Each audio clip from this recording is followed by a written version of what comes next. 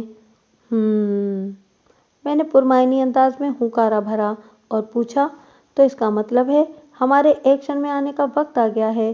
اس وقت اللہ بخش اور زاہدہ کے علاوہ آستانے کے اندر اور کون کون ہے؟ صرف پیر فرتوت سائیں جھاڑو والا، اقبال نے کڑوے لہجے میں جواب دیا۔ اور سخی عرف سخیاں کہاں ہے؟ میں نے چونکے ہوئے لہجے میں سوال کیا۔ وہ وضاحت کرتے ہوئے بولا، ملک صاحب، آپ کے آنے سے تھوڑی دیر پہلے اللہ بخش اور زاہدہ یہاں پہنچے ہیں اور ان کی آمد کے 5 منٹ بعد ہی سخیہ آستانے سے نکل کر کہیں گیا ہے۔ آپ نے چونکہ سائیں پر توجہ دینے کی خصوصی ہدایت کی ہوئی ہے، لہٰذا ہم نے سخیہ کا تعاقب کرنے کی کوشش نہیں کی۔ پتہ نہیں آپ کو یہ بات پسند آئے گی یا نہیں۔ پسند اور ناپسند کے بارے میں سوچنے کی مہلت نہیں ہے اقبال، میں نے اضطراری انداز میں کہا۔ سائیں بادام شاہ پر دھاوا بولنے کے لیے یہ مناسب وقت ہے۔ جو حکم ملک صاحب، اقبال نے فرمانبرداری سے کہا۔ میں نے نبی بخش کا سرتاپا جائزہ لیا۔ وہ ایک صحت مند اور جوان شخص تھا۔ میں نے باری باری نبی بخش اور اقبال کی طرف دیکھتے ہوئے کہا، تم دونوں ادھر ہی آستانے کے داخلی دروازے کے آس پاس موجود رہو گے۔ اگر سائیں افراتفری کے انداز میں اس طرف آتا دکھائی دے تو تم اسے اچھی طرح قابو کر لینا۔ میرا خیال ہے تم دونوں اسے بآسانی کنٹرول کر لو گے۔ اس سائیں کو کنٹرول کرنے کے لیے تو میں اکیلا ہی کافی ہوں تھانے دار صاحب، نبی بخش نے پرعزم انداز میں کہا۔ آپ مجھے اپنے ساتھ اندر لے چلیں۔ میں نبی بخش کے جوش اور ولولے کا اندازہ لگا چکا تھا اور سائیں کے لیے اس کی ناپسندیدگی کو بھی اچھی طرح محسوس کر چکا تھا۔ اندر اس کی بھابھی سائیں کے حجرے میں تھی اور یقین سے کچھ نہیں کہا جا سکتا تھا کہ زاہدہ کس حالت میں ہوگی۔ میں نبی بخش کو اندر لے جانے کا خطرہ مول نہیں لے سکتا تھا، وہاں کوئی جذباتی تصادم بھی پیش آ سکتا تھا۔ میں نے نبی بخش کے کندھے پر ہاتھ رکھتے ہوئے کہا، میں تمہارے جذبات کو اچھی طرح سمجھ رہا ہوں، تم فکر نہ کرو، اگر میں ضرورت محسوس کروں گا تو سب سے پہلے تمہیں کو آواز دوں گا۔ میری نصیحت کا اس پر خاطر خواہ اثر ہوا اور وہ خاصا شانت نظر آنے لگا۔ میں نے تسلی آمیز لہجے میں کہا، تم دونوں کا آستانے کے دروازے پر موجود رہنا بہت ضروری ہے۔ سخیہ پتہ نہیں کہاں گیا ہے، سائیں نے اسے کس کام سے بھیجا ہے، ممکن ہے واپسی میں اس کے ساتھ کچھ دوسرے لوگ بھی ہوں۔ تم دونوں ہوگے تو ان کے ساتھ نمٹاؤ آسان ہو جائے گا۔ پھر سکندر شاہ بھی ادھر تھانے کی حوالات میں بند ہے۔ میں نے جملہ ادھورا چھوڑ کر باری باری ان دونوں کی طرف دیکھا، پھر حتمی لہجے میں کہا، بس تم دونوں یہاں چوکن نہ رہو، میں اندر جا رہا ہوں۔ پھر دونوں جوانوں کو وہیں چھوڑ کر میں آستانے کے اندر داخل ہو گیا۔ میں دن میں بھی یہاں کا ایک چکر لگا کر گیا تھا، جب میں اور اقبال سکندر شاہ کو بہلا پھسلا کر اپنے ساتھ تھانے لے گئے تھے۔ میں نے اس موقع پر گھوم پھر کر آستانے کے اندرونی محل وقوع کو اچھی طرح ذہن نشین کر لیا تھا تاکہ کسی دشواری کا سامنا نہ ہو، اور واقعی اس وقت مجھے کوئی دقت محسوس نہیں ہو رہی تھی۔ جلد ہی میں اس حال نما کمرے میں پہنچ گیا جہاں اللہ بخش تھا، جہاں دن میں پیر سائیں اپنے عقیدت مندوں کو اپنا دیدار کرایا کرتے تھے۔ میں نے بڑی احتیاط سے جھانک کر حال کے اندر دیکھا۔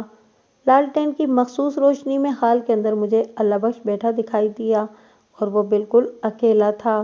اس کا واضح مطلب یہی تھا کہ سائیں زاہدہ کو دم کرنے کے لیے اپنے حجرہ خاص میں لے جا چکا تھا۔ میرے تن بدن میں ایک کرنٹ سا دوڑ گیا اور میں بلی کے مانند دبے قدموں سائیں کے حجرے کی طرف بڑھ گیا جو اسی حال کے عقب میں واقع تھا۔ اللہ بخش اور نبی بخش کی سوچ میں زمین و آسمان کا فرق تھا۔ اللہ بخش سائیں کی عقیدت اور احترام میں